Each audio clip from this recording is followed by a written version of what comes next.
Alrighty, so I am here to give my first impressions on the Outlast Trials closed beta. The closed beta just ended just now today, and it was very interesting from everything that I played. I believe every statement that I made in text is not wrong. I didn't miss a step.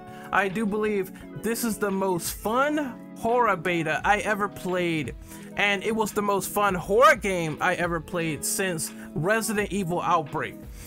I want to delve into the specifics here before I move on. So obviously the gameplay does play largely like Outlast 1 and Outlast 2. You're still running around trying to hide from the enemies. This time though, you have clear goals and missions you need to complete in order to progress the trial. So in the demo that I played, there was a guy strapped to a chair and he needed to be electrocuted, but unfortunately there is keys that you need to go around and try to unlock the different doors and gates in order to lead this poor man into his execution. You basically need your partner, or you could do this by yourself. I was kind of bewildered again because this had like 4-player co-op and I was not aware. I thought it was like 2-player only, but you could play with like 4 people in this asylum and you got to run around, do objectives, and survive.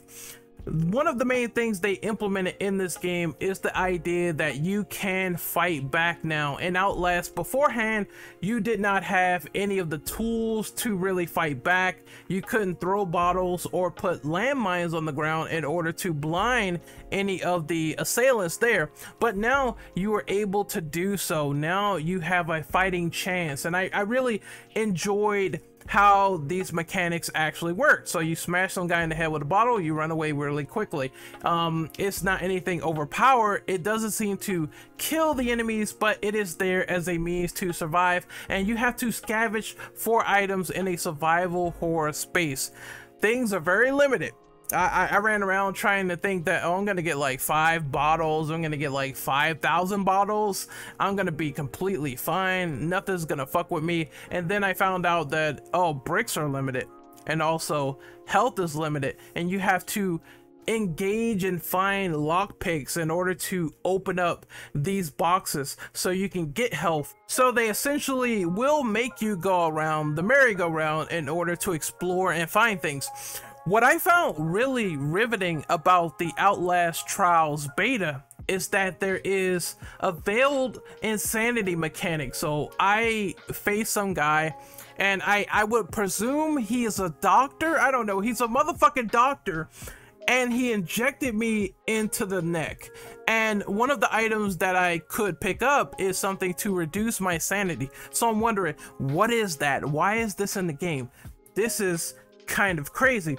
Once that doctor stabbed me, I started seeing hallucinations of a giant bald-headed man. I started seeing hallucinations of someone who had tentacles emerge out of their neck, and it's just mind-blowing how crazy and frantic all of this stuff is going on while trying to survive. So now you have a sanity meter on top of that, which you need to maintain and put in check, because I believe all of these hallucination enemies can do damage to you. I just simply had a blast with this. This is one of the best multiplayer experiences I had in a long while. My criticisms are very, very bare minimum. I do believe that they need subtitles and maybe, you know, I wouldn't say they should change the objectives to be a little bit more easier, because I had a pleasant time going around and finding out myself what I needed to do.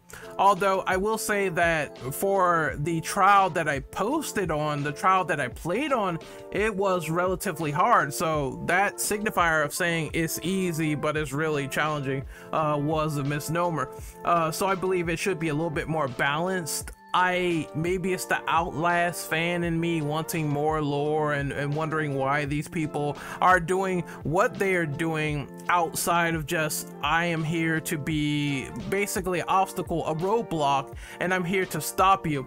I do think that the game could benefit from maybe implementing a lot more story context in there, and we would appreciate that, you know, maybe cutscenes explaining what is going on and fleshing that out, because they already have the perfect paradigm of gameplay in Outlast Trials. Like I said, I find nothing wrong with it. You can still run and look behind yourself if someone's chasing you. Obviously, I felt that the camera battery or camcorder on your head is essentially the camcorder from the games. They also run out of battery fast in this one, and you gotta find all those items too to like manage and maintain your character. I want to see what happens when you can finally upgrade perks. I would assume that will help you along the way. Obviously, in the demo itself, that was not available to me as a player. Everything was like locked, so you had your basic mine that will blind people. I assume there's also basic things that would probably increase the cloud of gas or increase the stun time, so you have enough time to get away from the opponent at hand.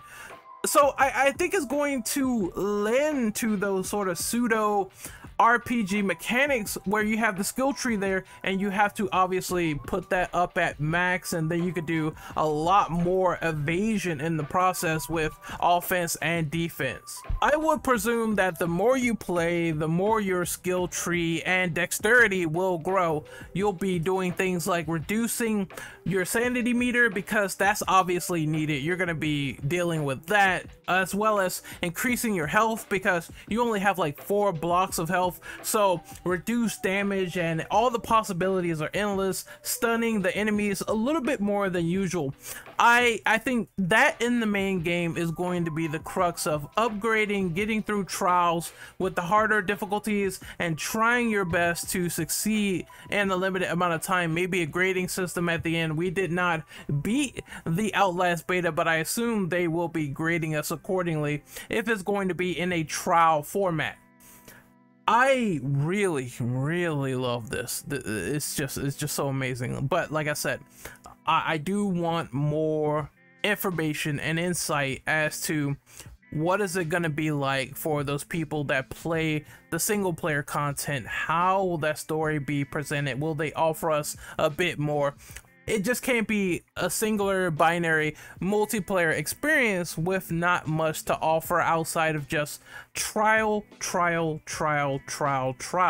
But the fun factor is there indeed, and I guess maybe some people will say, hey, if you don't really like the fact that this is a multiplayer oriented video game, then you can play Outlast 3, but once again, we can improve on the creativity from there for the single player confines, like telling that story and getting into that character of, you know, who is in the insane asylum, who you are, and finding out a lot more than usual. I think that could lend itself to a bigger overall package of replay value with this game. And I do think, you know, sometimes the camera is a little bit jittery, you know what I mean? It's not the worst thing in the world. Obviously, it's an Outlast game, so it's something you would come to expect, but I hope they fine-tune that just a little bit.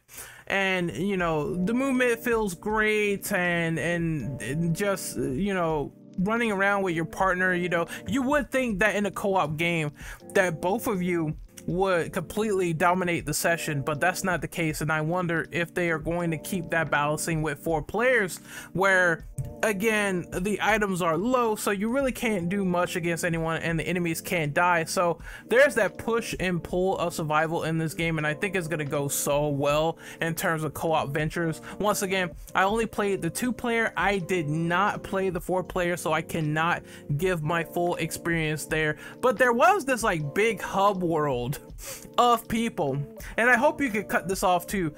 There were people giving me DMs that were randomized people in the hub world, sort of running around and doing things and whatnot. So I hope that's a little bit more contained, that they just can't randomly message you. Maybe you run up to them and you sort of initiate an invite, and then maybe you could play a game with the randoms. I also saw some crazy shit, like apparently, I don't know if the person was under psychosis, but if there are random people dumped in your game, they can stab you and attack you, and it makes it a lot more frantic and intense. It's like you don't know who is a friend or foe at times if you play randomly, so they keep you on your toes. But I can see that getting a little bit overwhelming for the common person who is into Outlast. They just want to play, so I hope there's more options to control your sessions, which I suppose there could be, because I did not take too much time to experiment there. But there you have it. That is my first impressions of the Outlast trials.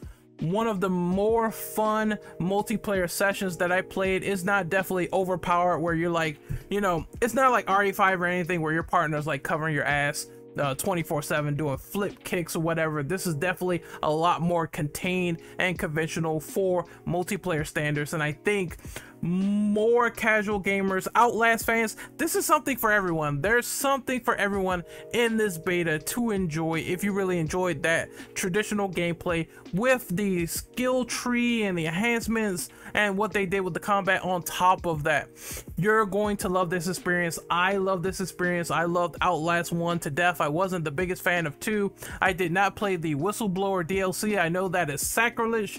That is something you should do, and I'm probably seen as a fucking blasphemer for that, but still, I will get around to it. I do enjoy a good majority of Outlast, and I feel like this is the breadwinner for showing that not only can you run it high, but you could also run and fight, and it feels like a very refined survival horror game as these elements push and pull and combine. And you see all these freaky people just spawn out of nowhere.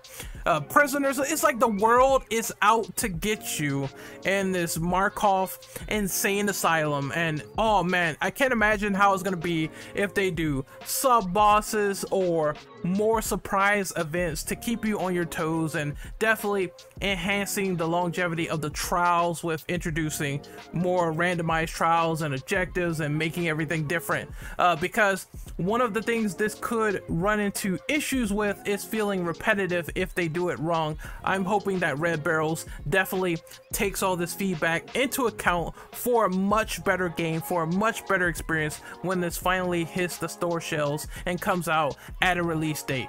Until then, I'm Renegade Operative. I'm signing off. This is my discussion on the Outlast closed beta for Outlast Trials. If you played it, tell me what you think of it. Give me your opinion in the comment section below. Like, share, and subscribe if you really enjoyed this video, and I will see you guys soon. Take care, and don't get lost in the insane asylum forever. Take care.